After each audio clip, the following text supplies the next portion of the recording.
Hoje nós vamos falar sobre negociação coletiva, né? Ao longo das nossas aulas, nós temos visto que a base, da nossa disciplina desse semestre é justamente a coletividade. E que o objetivo maior, do direito coletivo, dentre outras coisas, é a pacificação social. Evitar que nós tenhamos o conflito e que, consequentemente, a não ter esse conflito, a sociedade ela fique em harmonia, né? Tanto que a gente viu que a gente tem até uma função social, servindo de braço do Estado para a manutenção dessa característica da gente ter a sociedade dentro de uma harmonia. Então, neste contexto, a gente tem que observar, que quando a gente fala em negociação coletiva, nós estamos falando de um procedimento. É um procedimento que, em termos de Brasil, ele é obrigatório, tá? Então, quando a gente fala, no termo em si, negociação, a gente tem que ver que ele pode compreender um grupo de trabalhadores em empresas, sindicato dos empregados, sindicato dos empregadores, várias outras organizações, isso no sentido geral. Mas quando a gente está falando numa negociação que é coletiva, especificamente dentro da característica de coletividade, a gente busca subsídios na Convenção 154 da OIT, que ela vem justamente dizer para a gente que essa negociação coletiva, primeiro, ela é um ajuste de interesse entre as partes. Quais partes? As partes que estão envolvidas naquela relação obrigacional. Nós vimos que eu posso ter, o acordo ou a convenção, dependendo da amplitude ou não daquela negociação que eu estou fazendo. Então, essa negociação, ela compreende, de um lado, um empregador ou vários empregadores, um grupo de empregadores, ou, de outro lado, uma organização de trabalhadores ou uma única organização de trabalhadores. Depende, depende de quem que está negociando, depende da base territorial que está sendo negociada, da categoria. Isso tudo é levado em consideração para a gente poder ter esse resultado que seja positivo para todos, tá? Agora, por que é importante? O que compreende a negociação em si? Primeiro, ela visa fixar condições de trabalho. O primeiro objetivo dessa negociação é estabelecer melhores, vamos dizer assim, melhores condições de trabalho.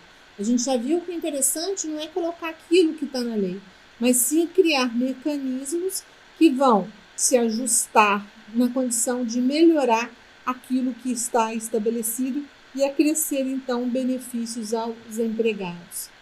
Ao fixar essas condições, ela acaba regulamentando essas relações, laborais entre capital e trabalho, entre empregado e empregador, e vai, então, disciplinar essas relações, essas organizações de trabalhadores, no sentido de que eles busquem efetivamente ter melhores condições e, consequentemente, a partir do momento em que todos estão satisfeitos, nós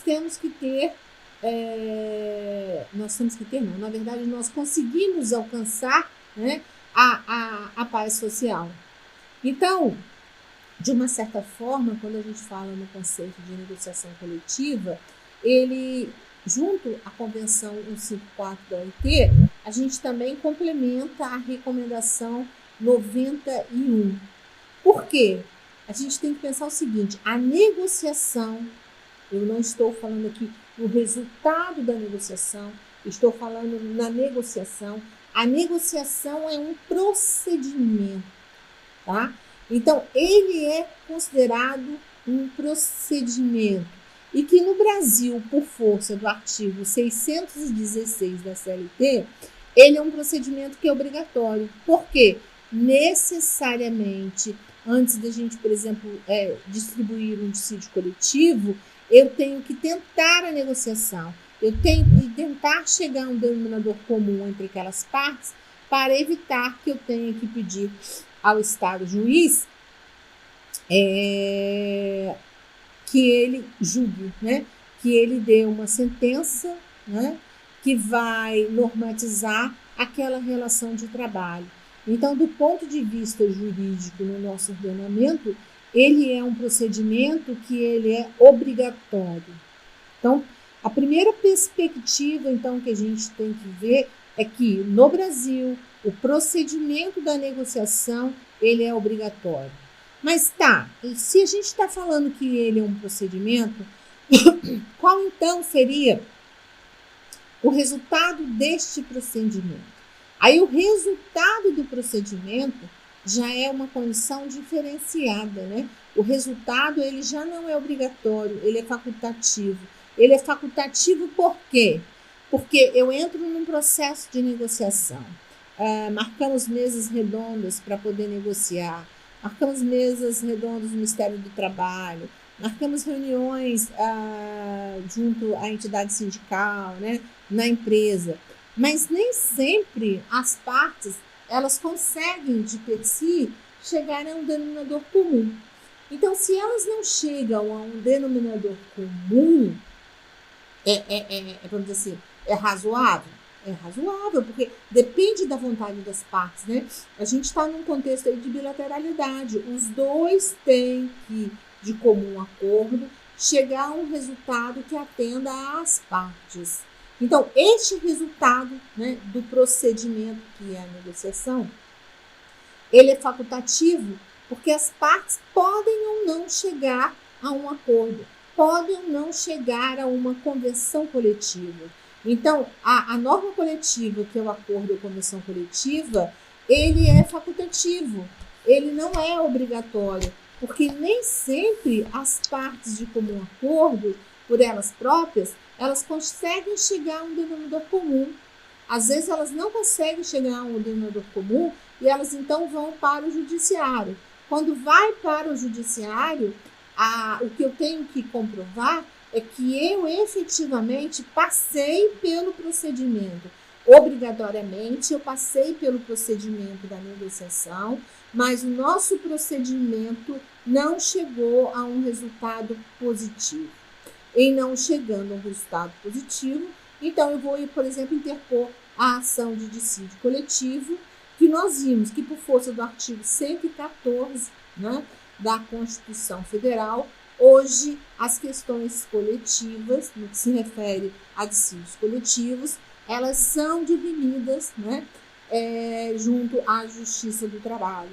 Então, a Justiça do Trabalho vai decidir essa questão caso o resultado desse procedimento seja um resultado negativo, em que as partes não tenham conseguido chegar a um denominador comum que atenda aos seus interesses. A gente tem que lembrar aí que a gente viu isso lá no artigo 616, né, da CLT, quem faz a negociação coletiva é sempre o sindicato, né? É o que está na base, tá? A base é o sindicato. A gente viu que a gente só parte para as federações e confederações quando houver omissão do sindicato. Então, a gente poderia ir para as entidades de grau superior, podemos chegar até, no caso, voltar ao empregado, tá? Inclusive, quando a gente está falando nesse procedimento da negociação, a gente, além de tentar, né, por nós mesmos, decidirmos a questão, tentar chegar a uma composição, a gente sempre vai pedir, tá, a ajuda, caso, né, não sei, qualquer das partes, empregado, categoria econômica ou categoria profissional, se recusem a participar da negociação, a gente pede, então, a intervenção do Ministério do Trabalho, que vai notificar a outra parte para comparecer, e todas essas mesas redondas que são feitas no Ministério do Trabalho, que são consideradas mediações, mas, na verdade, elas são puras conciliações, são feitas atas, né? Porque essas atas vão servir de elemento probatório que as partes compareceram ou que as partes devidamente intimadas para participar do procedimento de negociação não compareceram, ou seja, resolveram, né, não querer participar do procedimento. E o procedimento, em tese, ele é obrigatório porque eu tenho que passar por esse procedimento para que nós possamos dar andamento às demais questões que envolvem a negociação coletiva. Então, esse contexto, né, a gente não pode perder de vista.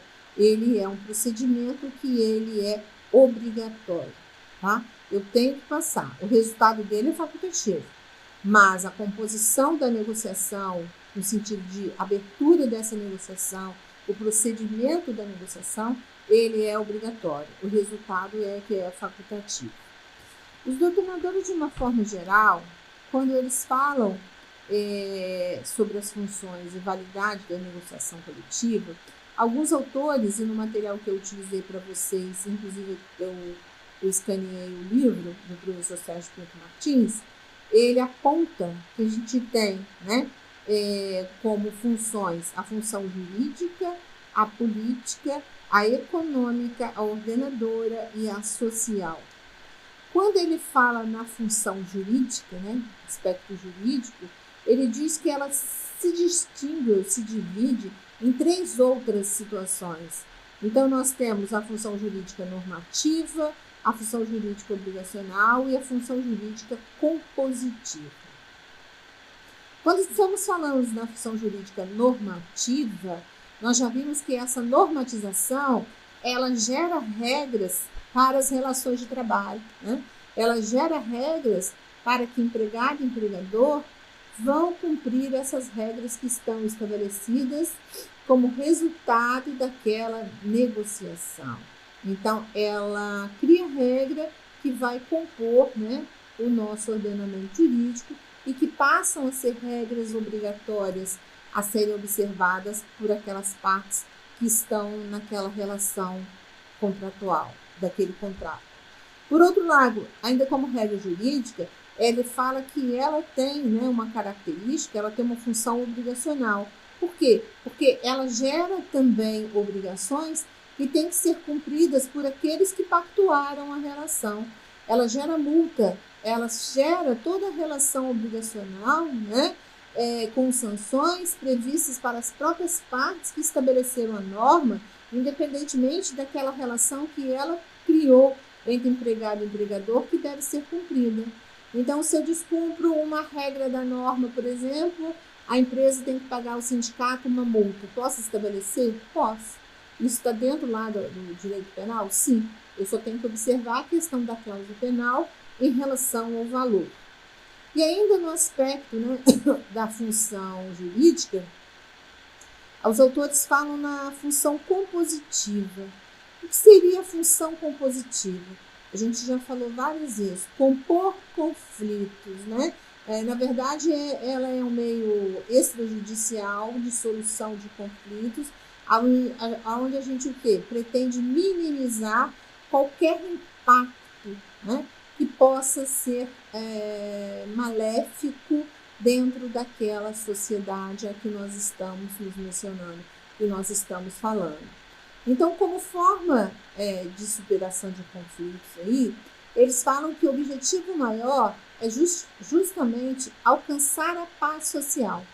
Aí a gente volta naqueles exemplos, né? É bom eu ter uma greve de ônibus, é bom eu ter uma greve bancária, é bom eu ter qualquer tipo de greve? Não. E quanto mais a greve envolve serviços essenciais, mais problemática, mais instabilidade social é trazida, né, para a sociedade, e isso representa, então, um impacto negativo. Então, ele é uma forma, sim, compositiva, né, de conflito, porque através deste procedimento da conciliação, se a gente consegue chegar a um denominador comum, as partes ficam satisfeitas e, consequentemente, a gente evita que a sociedade sofra, né, qualquer impacto negativo por conta de não se chegar a um denominador que seja bom para todas as partes. Eu vejo assim que, às vezes, a gente tem dificuldade em entender, né, quando a gente fala nessa questão da composição. Mas o direito coletivo, na sua essência, a gente tem que ver que ele compõe sim entre as partes e ele minimiza um risco social de agravamento dessas relações, quer municipal, quer estadual, dependendo da amplitude daquilo que nós estamos compondo. Tá? Então, essa função jurídica, ela tem esses três aspectos que são muito importantes dentro da sociedade. Já quando ele fala na função política, aqui não é política de politicagem, vamos dizer assim, não. É política de estabelecer diálogo, de estabelecer comunicação entre as partes. Gente, todas as vezes em que nós sentamos para negociar, né, nós possibilitamos, então, que haja o diálogo. Nós possibilitamos que, através da conversa, né, através daquele diálogo aberto entre as partes, eles possam chegar a um denominador comum que seja interessante e que seja importante nessa relação. Então, sem dúvida nenhuma, essa função política é no sentido de estabelecer que as partes dialogam e, através desse diálogo, elas têm condições de chegar a um denominador comum do que seja melhor para os empregados que fazem parte daquela negociação, que fazem parte, que serão atingidos por aquele procedimento, tá? Assim como também eles falam que ainda dentro da função, nós teríamos a função econômica. Aí a gente pensa assim, mas função econômica, quando a gente está falando em negociação coletiva? Sim. Por quê? Porque a partir do momento em que eu beneficio o empregado, né, eu crio condições benéficas para o empregado, principalmente no aspecto financeiro, eu estou fazendo o quê? Eu estou fazendo a economia girar, eu estou fazendo a distribuição de riquezas. E a partir do momento em que eu faço a distribuição de riquezas, nós estamos falando na economia. Estou falando que eu possibilito, através desse procedimento, que haja uma circulação maior de riqueza dentro daquela sociedade, dentro daquele grupo que está envolvido. Porque se ele, por exemplo, ao negociar, eu estabeleço uma participação nos lucros, eu estabeleço uma gratificação, eu estabeleço uma benesse maior, consequentemente ele tem mais possibilidade, né, de interagir economicamente dentro da sociedade. E isso é importante no aspecto, né, econômico. Ainda na essa função ordenadora, ela é meio estranha, que ela sai um pouquinho da conjuntura, né, que a gente viu até agora, porque se a gente observar, cada nome, na verdade, ele vem vinculado a uma condição mais ou menos que você lê o nome e você conseguiria, né, identificar aquela função. Já na função ordenadora, ele sai um pouquinho desse contexto. Por quê? Ele fala que essa função dele de ordenar, quando a gente está falando em negociação, ela surge no momento em que a gente tem uma crise, por exemplo, uma crise econômica, uma crise da pandemia como nós estamos tendo agora, né? Várias empresas estão fazendo aí normas junto aos seus sindicatos, pleiteando que haja uma composição no sentido de não só a empresa, né, deixar de fechar as portas, mas manter o empregado, né, com trabalho e com uma condição de sobrevivência. Um outro momento que eles falam também, que a gente estaria utilizando essa função ordenadora, ele fala que é no momento de recomposição salarial. Você está ordenando, né, você está organizando, porque esse ordenar no sentido de organizar, estabelecer, regrar uma condição que atenda à necessidade daquelas pessoas. É claro que a gente sabe que nem sempre o que é bom para a gente é bom para o outro. Muitas vezes a gente acha, né, enquanto, de repente, entidade sindical, que a gente está fazendo um belo negócio, mas quando leva para a categoria vai entender que não foi um bom negócio. Ela vai entender que, na verdade, aquilo ali não representa, né, a sua necessidade. Uma coisa importante que a gente não falou, ou na verdade uma curiosidade, é o seguinte: todas as vezes que a gente vai estabelecer esse processo de negociação, geralmente eles marcam uma Assembleia Geral extraordinária para que a categoria legitime a diretoria do sindicato a fazer esta negociação, a dar abertura ao processo de negociação. E como eu falei para vocês, a diretoria do sindicato, ela está atrelada ao quê? A Assembleia Geral, que é soberana. Então, a Assembleia Geral é que vai autorizar essa diretoria, em nome, né, da categoria, estar negociando esses direitos, tá? Isso tudo feito através de uma Assembleia Geral. E ainda, por último, quando ele fala na função social, ele fala aqui no aspecto que os próprios empregados, né, os próprios trabalhadores, dentro daquela coletividade, eles acabam participando, de certa forma, das decisões empresariais. Por que eles participam? Porque quando a gente fala no resultado dessa negociação, nós estamos falando no resultado que foi efetivado pela vontade das duas partes. Então, as duas partes, né, ao participarem dessa negociação, eles participam, então, dessas decisões, que às vezes são positivas, negativas, ou na maioria das vezes são intermediárias. Ela atende em parte o empregado e em parte o empregador. Então, dentro dessa característica, ele diz que o trabalhador, então, ele tem assento a tomar uma decisão junto com os empregadores, né? Existe uma decisão empresarial. Assim, eu particularmente, eu, Cristina, tenho dúvidas se ocorre mesmo dessa forma. Na verdade, ao pé da letra, a gente não interferiria nessa decisão, né? Porque a empresa, no final, ela acaba decidindo se o aumento que ela vai dar, e eu levo para a categoria em termos só de fechar o valor.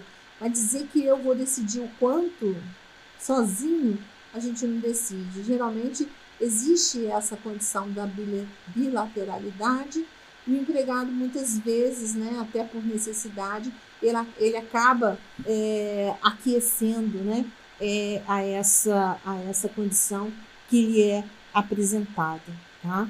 E ele tenta, mas nem sempre a gente consegue alcançar um resultado que seja positivo, que seja maravilhoso do ponto de vista do empregado.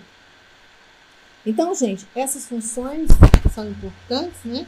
Porque elas dão validade, né, à negociação. Agora, lembrando que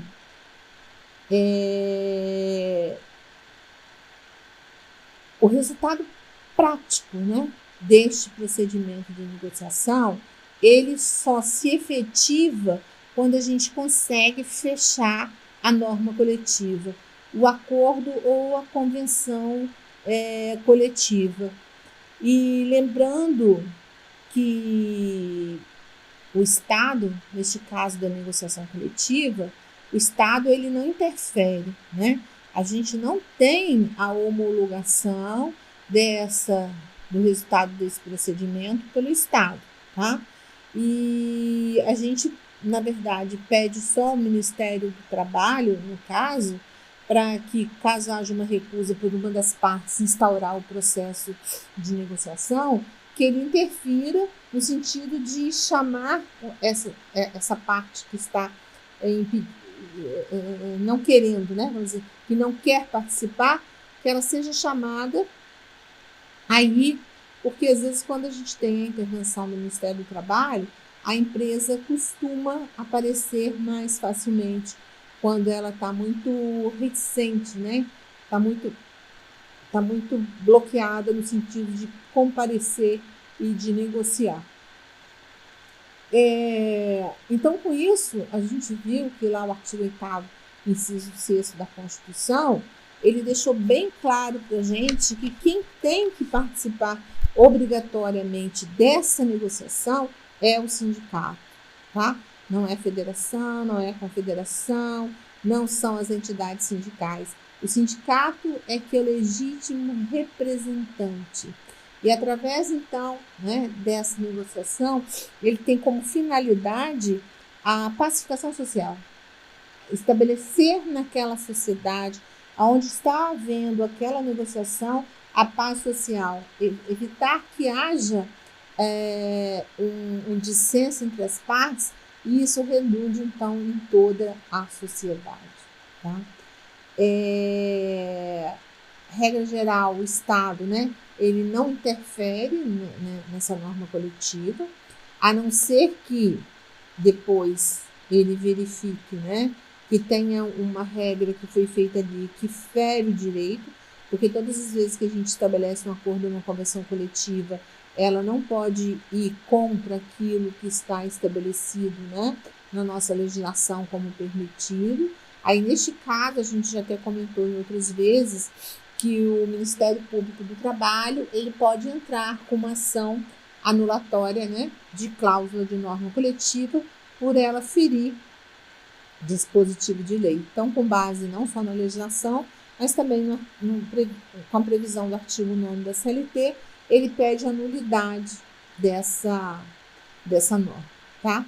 E a gente não pode esquecer também que o artigo 7º, inciso 26 da Constituição Federal, né, quando ele fala lá dos direitos urbanos e rurais, ele deixa bem claro o reconhecimento das convenções e dos acordos coletivos de trabalho. Ou seja, o procedimento é obrigatório para que nós tenhamos o reconhecimento dessas normas coletivas, pois só conseguimos chegar a este resultado se a gente tentar a negociação, se a gente passar pelo procedimento de negociação. Tá? Agora, o professor Sérgio Pinto Martins, ele alerta que há necessidade, tá, para a gente chegar a esse resultado, né, a um resultado de uma negociação coletiva, que seja até viável para as partes, a gente observar algumas regras. A primeira regra que ele ressalta é que há necessidade daqueles que estão negociando exporem a sua ideia, né? Eles têm que ter segurança, tem que ser dada segurança a esses negociadores para que eles possam expor as suas ideias de forma livre. Isto não quer dizer que vai virar bagunça, que vai virar uma balbúrdia. Não, ao contrário. Isto representa, né, que o diálogo eles têm que permear toda essa relação, mas esse diálogo tem que ser um diálogo sério. Né? Tanto que na segunda regra, ele diz que deve haver disciplina e respeito, ou seja, ao dialogar, as partes interagirem nessa relação, eles nunca podem perder de vista, né, a disciplina e o respeito. Assim como as partes elas têm que agir com lealdade, elas têm que agir com boa fé. Lembrando, né, que lealdade e boa fé são princípios que estão presentes em toda relação contratual. E que quando a gente fala no procedimento, esse procedimento, para que ele chegue, né, a um resultado positivo lá na frente, ele tem que ser permeado pela boa-fé. Imagina se as partes entram numa negociação já estabelecendo uma regra negativa, uma regra que vai ser pejorativa para os empregados, que vai trazer prejuízo para as partes, ou que uma parte está escondendo algo que seja importante para a outra. Não, tem que ser clara, tem que ser objetiva, tem que ter em mente que é uma negociação, que ela tem que ter transparência, né? Justamente por isso até que na aula passada, né, a gente falou da autonomia privada coletiva. Nesse momento, mais do que nunca, a autonomia privada coletiva, ela se mostra presente, porque é dentro dessa previsão, né, da gente estar estabelecendo uma regra que a gente pode criar uma condição que seja perceptível, que seja possibilite uma condição diferenciada, mas real para aquelas partes. É muito ruim, gente, a gente participar de um procedimento deste, tá? Em que as partes ficam se engalfinhando, as partes não estão falando com a verdade, faltam com a verdade, né? Isso, assim, é bem complicado e traz um transtorno, porque tem que ter confiança. Se a gente não tem confiança, como é que a gente segue adiante, né? A relação contratual e esse procedimento, ele vai se cingir num contrato, né? Porque a negociação coletiva, em tese, ela vai se encerrar como uma norma. Então, tem que ter lealdade. E como é o sindicato quem é o legítimo representante para negociar, as duas partes, quando forem uma convenção coletiva, ou eles, enquanto sindicato e empresa, eles têm que ter em mente que há necessidade das partes observarem essas regras, porque eles, né, são, como representantes da categoria, legitimados a estabelecerem chegar a um resultado que seja positivo e que possa, então, dar bons frutos a essa categoria. E a gente observa o seguinte, quando a gente fala na negociação, né, o resultado desse procedimento, ele estabelece uma regra bem mais rápido do que uma lei, do que uma portaria, é mais rápido, é descentralizado, é ágil, é barato, porque, em tese, não envolve um custo maior. Se a empresa, então, e o sindicato já tem um advogado, né, que trabalha com eles lá dentro, não tem, em tese, não tem nenhum custo, porque ninguém cobra por isso. O custo vai ser aquilo que foi dado como, assim, como benesse na norma. Mas a gente não pode ver que isso é um custo. Na verdade, isso é um benefício, porque o empregado também está doando, né, a força do seu trabalho. E ele doar a força do seu trabalho, então a gente tem aí, na verdade, a questão da compensação, um do outro e outro do um. Então, o artigo 616 da CLT, ele é importante para a gente, tá? Porque ele fala na necessidade, né, da participação dos sindicatos e da provocação das partes a estarem negociando, tá certo? E que mesmo na recusa, essa recusa ela tem que ser comprovada. Então, quando a partir daí a gente tem, então, que a gente está falando em categoria, como é que a gente pode reconhecer, né, o nível dessa negociação? O nível dessa negociação, ele é feito em relação às categorias. Ele é feito por categorias. E, regra geral, né, as categorias aqui, para efeito de negociação, conforme previsto no artigo 8º, inciso 2 e inciso 3 da Constituição Federal, o sindicato é que tem essa legitimidade, né?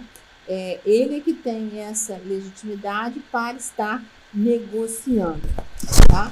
Então, o nível aí vai ser sempre a negociação, ele é feita por categoria, observando também, é claro, que a gente não pode perder de vista a base territorial, porque a base territorial é importante. Eu não posso estar negociando, por exemplo, eu sou uma empresa de Volta Redonda, aí eu resolvo negociar com o sindicato de Barra Mansa, sendo que os meus empregados estão em Volta Redonda, eu estou sediado em Volta Redonda. Esse acordo, né, esse procedimento de negociação que eu estou fazendo, ele não tem nenhuma validade, porque eu estou fora do meu âmbito de atuação. A minha base territorial não é esta. Eu não vou ter como aplicar, não tem validade nenhuma essa norma, que eu não tenho como aplicá-la aos meus empregados. Tá? Isso é importante a gente sempre verificar a questão que nós já falamos várias vezes da base territorial. Ela é de fundamental importância nesse contexto. Outra coisa que a gente tem que observar, aí eu vou pedir autorização para vocês para eu dar uma lida no artigo 614 da CLT. Esse artigo ele é muito importante. Por quê? Ele fala, né, os procedimentos que nós temos que observar quando a gente está a falar da norma. A gente na próxima aula até vai voltar sobre isso, mas eu já vou fazer um apanhado aqui. O que acontece? Ele diz o seguinte, artigo 614 da CLT.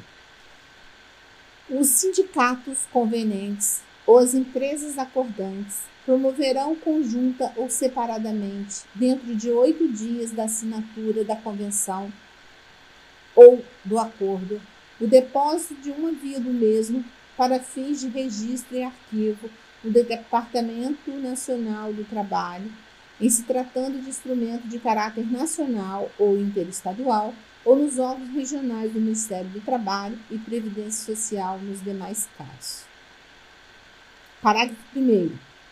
As convenções e os acordos entrarão em vigor 3 dias após a data da entrega dos mesmos no órgão referido neste artigo. Parágrafo 2º. Cópias autenticadas das convenções e dos acordos coletivos deverão ser fixados de modo visível pelos sindicatos convenientes nas respectivas sedes e nos estabelecimentos das empresas compreendidos no seu campo de aplicação dentro de 5 dias da data do depósito previsto neste artigo. Parágrafo 3º. Não será permitido estipular duração de convenção coletiva ou acordo coletivo de trabalho superior a 2 anos, sendo vedada a ultratividade. Então, vamos por parte. Primeiro, não existe nenhuma obrigatoriedade de se homologar a norma coletiva.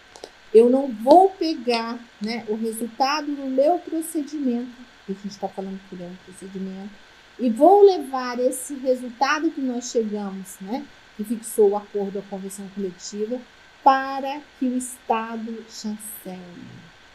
Eu apenas faço o depósito para fins de publicidade. Isso é importante, tá, gente? A norma coletiva, ou seja, o resultado do procedimento, né, que é o acordo ou a convenção coletiva, ele não precisa ser homologado pelo juiz, pelo Estado, quem quer que seja. Ele não depende de nenhum tipo de homologação. Eles apenas são arquivados.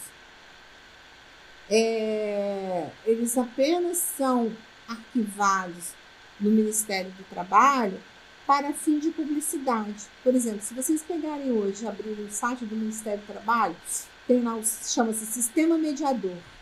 Esse Sistema Mediador, tá? Ele traz todas as normas coletivas vigentes. Para quê? Para que todo mundo tenha conhecimento. Para que seja uma informação acessível a todos, né? Todos tenham a informação. Mas isso quer dizer que o Ministério do Trabalho tem que aprovar? Não, não tem. E outra, se alguém vai interpor alguma coisa, fechou a norma, aí o Ministério Público do Trabalho, ao ter conhecimento da norma, ou mesmo o Ministério do Trabalho, ao colocar a norma no sistema mediador, ele observar que tem alguma cláusula que fira dispositivo da Constituição ou dispositivo de lei, que ele entenda que aquilo é prejudicial, né? Em muito a lei vigente, somente o Ministério Público do Trabalho, né, como fiscal da lei, é que tem competência para interpor essa cláusula de norma coletiva. Nem o Ministério do Trabalho não pode fazer. Vai caber, então, ao Ministério Público do Trabalho. Então, essas convenções e esses acordos, o que acontece? A gente tem aqui, nesse artigo 614, ele é importante porque a gente tem alguns prazos que a gente tem que observar, tá? Primeira coisa, depois que as partes assinarem, elas têm que postar uma via, aí pode ser, geralmente, todos que eu conheço, eles fazem isso conjuntamente, mas também pode fazer em separado. ele vai postar, então, em 8 dias após a assinatura, uma cópia junto ao Ministério do Trabalho para efeito de transparência, né? Para efeito de registro e arquivo dessa norma. Depois desse depósito, tá? Aí a gente passa a ter dois prazos. Depois de depositado, as convenções elas entram em vigor, ou seja, elas passam a ter eficácia, né? Elas passam a compor o nosso ordenamento jurídico 3 dias após a entrega. Então, olha só, depois de assinado eu tenho 8 dias para postar. Do dia que eu postei, 3 dias depois, elas passam a ter eficácia. Antes disso, elas não têm eficácia, porque elas têm que estar nesse arquivo para que elas possam fazer parte, então, ser constituídas dentro do nosso ordenamento jurídico. Tá? E, além desse prazo de 3 dias, a gente observa que a lei também ela diz que as empresas, né, e os sindicatos, ela dá até aqui mais ênfase ao sindicato, ela tem que dar conhecimento, né, aos empregados, à categoria, de forma visível. Ele fala até da própria norma, mas geralmente o que a gente observa, ou a empresa ou o próprio sindicato, eles fazem boletins, né, com as principais mudanças da norma, ou aquilo que foi implementado pela norma, e eles fazem, então, a divulgação.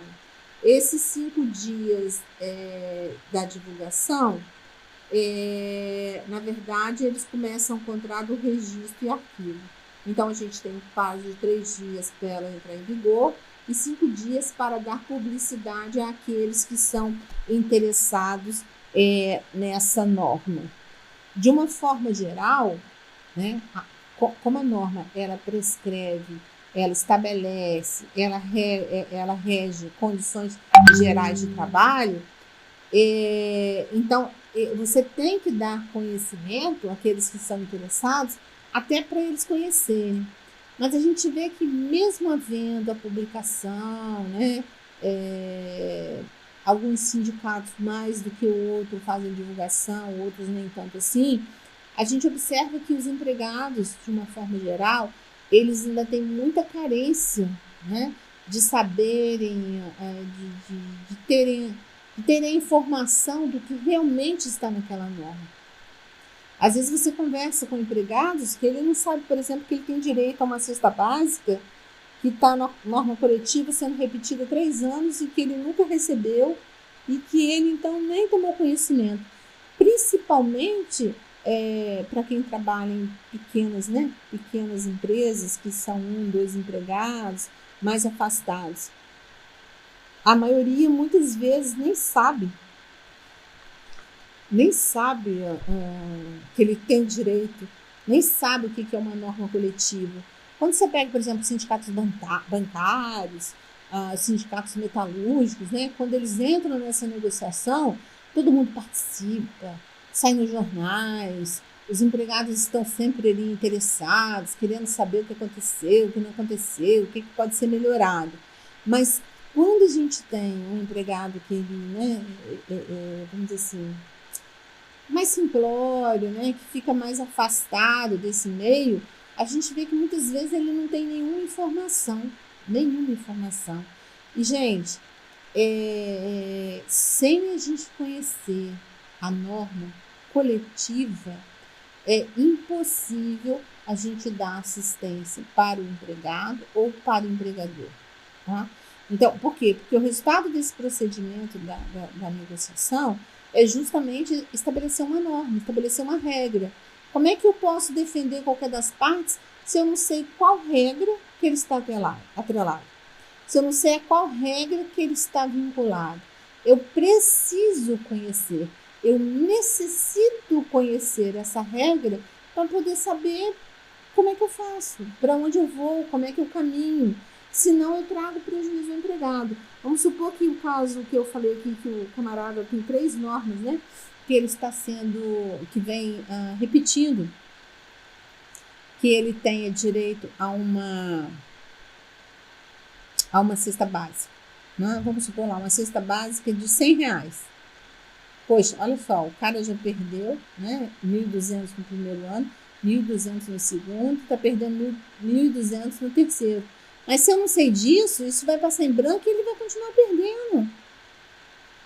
Então, eu preciso saber qual foi esse resultado. Todas as vezes que a gente, claro, não trabalha, não mexo, né, não lido com a área trabalhista, beleza.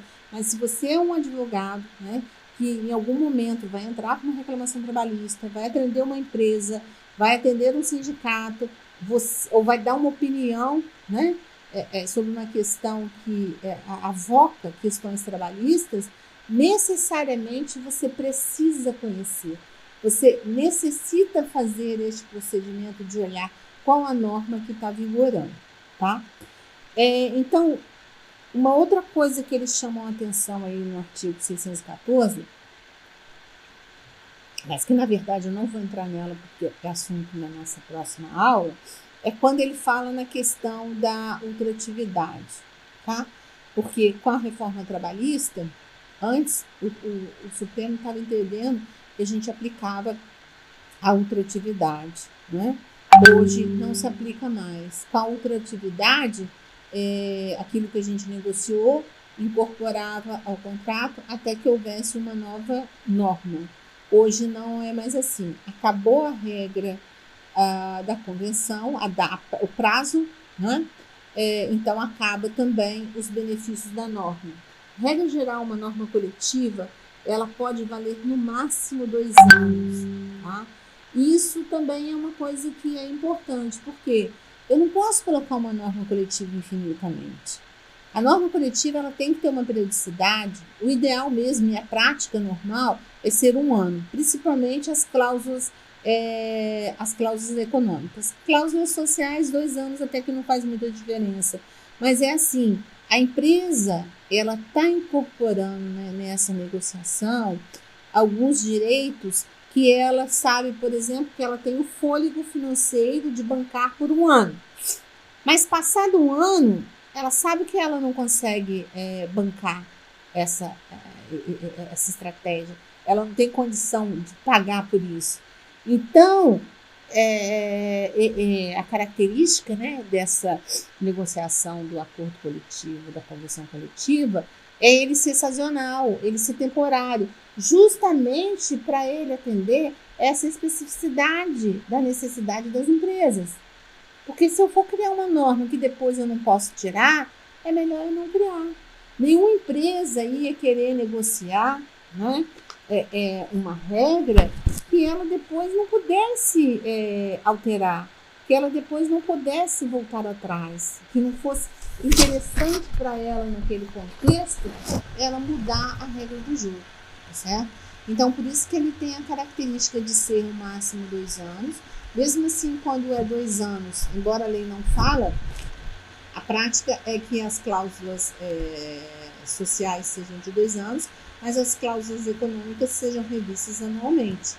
Por quê? Porque se eu não revejo anualmente, né, a questão econômica do salário dos empregados, nós vamos criar ali um disparate, né? E a gente estudou lá no 4º período que a gente tem um princípio que ele fala que o salário, né, ele tem que ser revisado anualmente, justamente para a gente não perder o poder de compra do empregado. Ele não ter nenhum tipo de prejuízo a partir do momento em que a gente não dá esse aumento. Porque há uma perda econômica, por mais que se fale, não teve grandes progressões econômicas, o juro está baixo, é tudo mentira, né? Na verdade, o poder de compra do empregado é perdido sempre está se perdendo o poder de compra e isso impacta diretamente nessa relação de trabalho. Então, não necessita, tá, gente? Não se esqueçam, por favor, não há necessidade de homologação, não existe homologação da norma coletiva. O estado do procedimento da negociação, ele não é homologado. Na verdade, ele é apenas arquivado no Ministério do Trabalho para efeito de registro e arquivamento. Os instrumentos, né, legais do resultado dessa negociação, nós temos então o acordo coletivo e a convenção coletiva, Nós temos o contrato coletivo de trabalho, que no Brasil ele não é utilizado, né? Ele é uma terceira norma que negocia para aquelas partes que são envolvidas de forma coletivamente e não de forma individual. Quando a gente fala na convenção coletiva, a gente viu que ele tem a característica, né, de ser sempre de sindicato para sindicato, porque a abrangência da convenção é maior, ela pega mais sujeitos, né? O âmbito de aplicação dela é de sindicato para sindicato. Já quando a gente fala um acordo coletivo, o âmbito de aplicação dele é menor, né? Ele estabelece condição para uma determinada empresa ou um grupo de empresas em relação aos seus empregados. Então, o âmbito de aplicação dele é menor do que a convenção coletiva. Em termos de prazo, tanto o acordo quanto a convenção coletiva, eles observam, né, o prazo de 2 anos, né? Cláusulas econômicas revistas anualmente. Lembrando que tanto na convenção quanto no acordo coletivo, a gente tem que observar a base territorial, né? Eu não posso me exceder além da minha base territorial, eu sempre tenho que me cingir à minha base territorial, e que caso a gente não chegue a um denominador comum, a gente então, né, fez o procedimento de negociação, mas durante esse procedimento as partes não conseguiram chegar a um acordo, né, a um resultado que fosse viável, a gente passa então para pedir a efetivação da prestação jurisdicional pelo juiz, aonde então a gente vai distribuir junto à Justiça do Trabalho, observando o artigo 114 da Constituição Federal, vamos distribuir um dissídio coletivo, né? Esse dissídio coletivo, ele sempre vai começar no TRT, ele nunca começa aqui na Justiça do Trabalho, ele já começa em segundo grau. Aí dentro do poder normativo que é conferido à Justiça do Trabalho, né, ela tem então a possibilidade de criar essas novas condições que vão vigorar entre as partes que estão dentro desse litígio. Então, o juiz, quando dá a sentença, ele dá uma sentença normativa, e ao dar essa sentença normativa, então, ele normatiza, né? Ele cria novas regras e novas condições de trabalho que vão ser incorporados ao contrato individual de cada um desses empregados que fizerem parte dessa categoria, aonde foi dada essa sentença. Isso abrange qualquer tipo de empregado, né? Ele, em regra, ela é geral, ele não faz distinção entre esses empregados. Eles falam também na questão de extensão, né? Às vezes os sindicatos, pode haver uma extensão de todos os empregados da mesma categoria, mas aí são condições muito excepcionais, muito difíceis de ocorrer, mas pode ocorrer. No caso dos sindicatos, no caso das empresas não estarem cumprindo, né, com as condições estabelecidas, aquele que se sentir prejudicado, ele pode entrar com uma ação de cumprimento, no caso da sentença normativa, ação de cumprimento de sentença, né? E também essa ação de cumprimento, aí ela já é feita diretamente aqui na Justiça do Trabalho, porque a sentença já foi dada, transitada e julgada, então ela já é uma norma, assim como também, vamos supor que a empresa não esteja cumprindo um acordo coletivo, uma convenção de coletivo de trabalho, o sindicato pode entrar com uma ação de cumprimento, né? Ele, como legítimo representante da categoria, ele entra com essa ação de cumprimento, dizendo que foi fixado a norma, né? Houve o procedimento da negociação, estabeleceu a norma, porém agora a empresa não vem cumprindo com a norma, e ele quer então que essa norma seja cumprida. Essa ação de cumprimento é distribuída aqui na Justiça de primeiro grau, diretamente na Justiça do Trabalho, tá?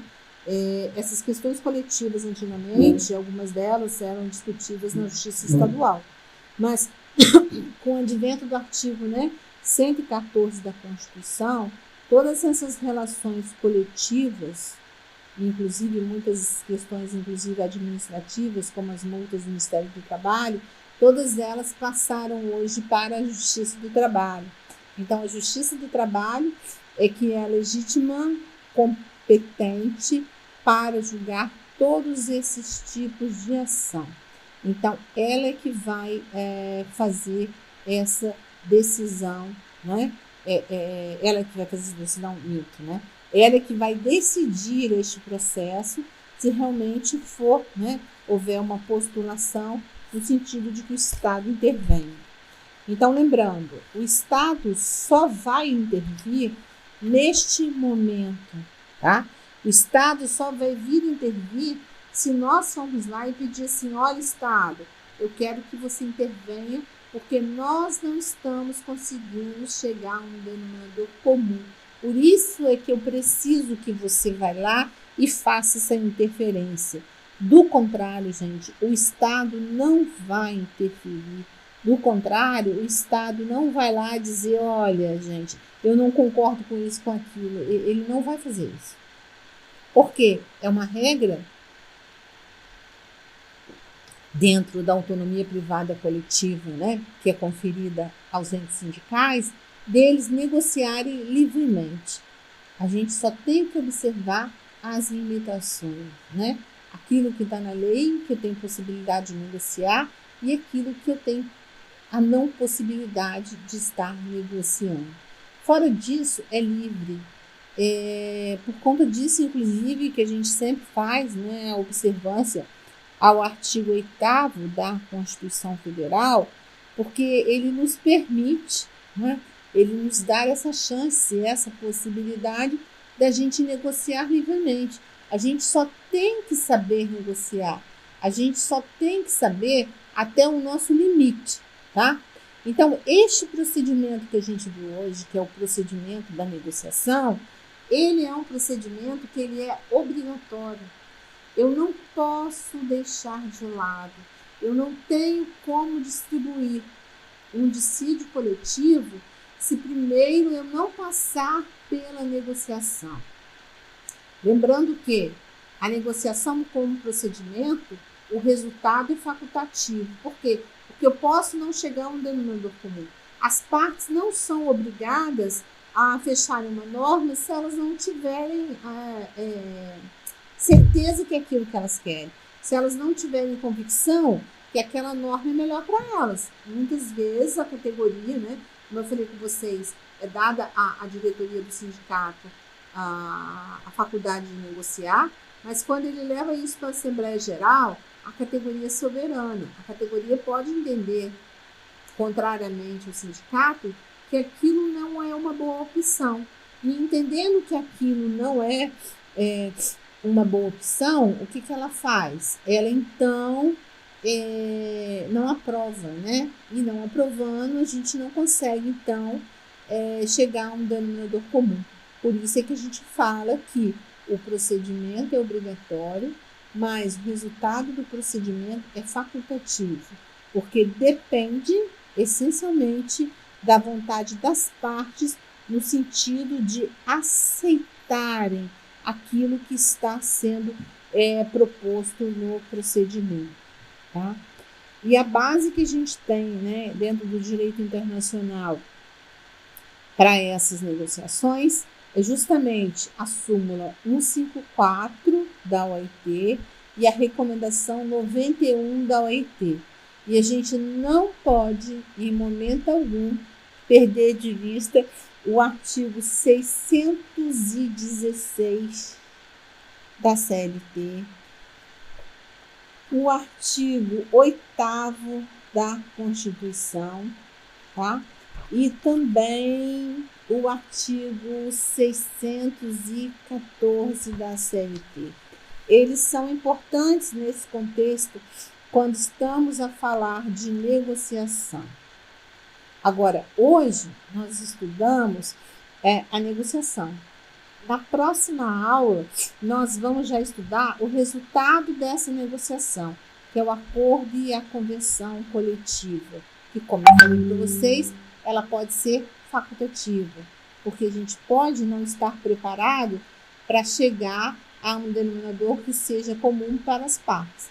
Mas para que eu tenha essa certeza, necessariamente eu preciso passar por esse procedimento da negociação. Senão eu não sei se é viável ou não.